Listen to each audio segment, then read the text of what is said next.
Hey y'all, happy Good Friday. So I ran out to the store to get some things. So I'm changing out my curtains. So I got me a curtain rod from Walmart. My son needed some more deodorant, so I got the Playmaker Old Spice, very good. Walgreens had 3 for $9.99. The sodas I've never had the 7-Up Zero, but I got 2 7-Ups and 1 Sprite.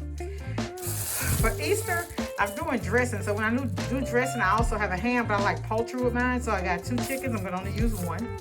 I had to exchange my rice because the rice I had a hole in it. I picked it up and something had messed it up, so I took that back.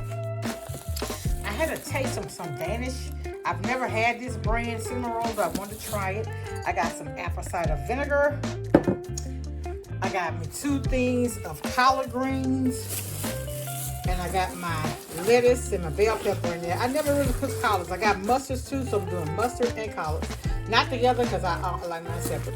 So I got some paper towels, toilet tissue, 50 pack of chips, and I got my what you call that, child? Bags. I only get my bags from Sam's because you get 200 of them and they last a long time. I got some more things like decorative things and stuff like that from Michael's and places like that. But I'm not going to share that. That's all I want to come on here and say. Welcome all my new subscribers. Have a blessed holiday. Happy Easter, everybody. Bye.